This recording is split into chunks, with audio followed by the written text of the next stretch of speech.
about. So I just woke up and I was thinking about something in bed, which I think about quite often, and that's where the people who continue to eat meat and dairy, even though they know the impact of their diet choices on the planet, on the animals, they've watched Earthlings, they know all the facts, they've been educated, but they choose to continue eating animal products, whether they actually deserve to continue living. And that might be like so extreme sounding to you, so dramatic, but I've got to break it to you. We live in an extreme, dramatic world. There's a lot of fucked up shit going on. There's a lot of negative shit going on.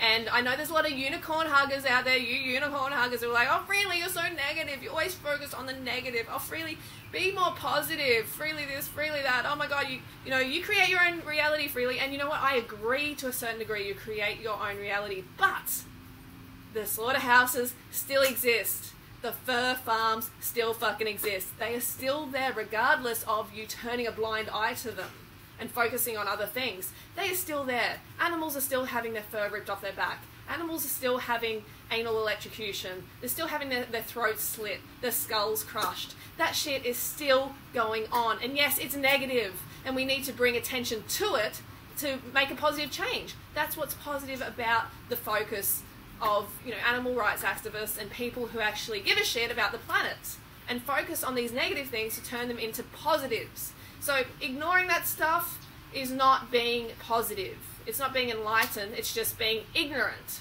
So it's important to make that distinction. And am I being too extreme? And yes, it does include family members of mine who actually continue eating meat and dairy, and I love them very much. But we are in this situation where drastic change needs to happen and people aren't taking it fucking serious enough. And if their position on the planet was threatened because of their dietary choices, they would change to vegan in a heartbeat. That's the truth of the matter, because it's so fucking easy to be vegan as well.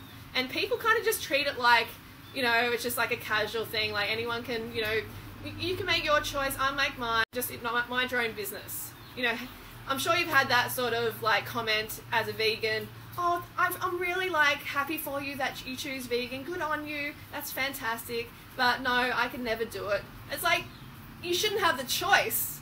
You should be forced to be vegan. You should absolutely be forced to be vegan. The situation the planet is in, we cannot wait for you to fucking get your shit together. We cannot wait. The animals cannot wait. Yeah, so as you can see, I'm really passionate about this. And do I want to kill people? No, I don't want to kill people. And yes, I was in that situation before where I didn't know. I didn't know about the meat and dairy industry. No, I didn't have a fucking clue. But I educated myself. So there's people who have educated themselves, but are like, nah, I don't feel like doing it right now. I don't feel like doing it.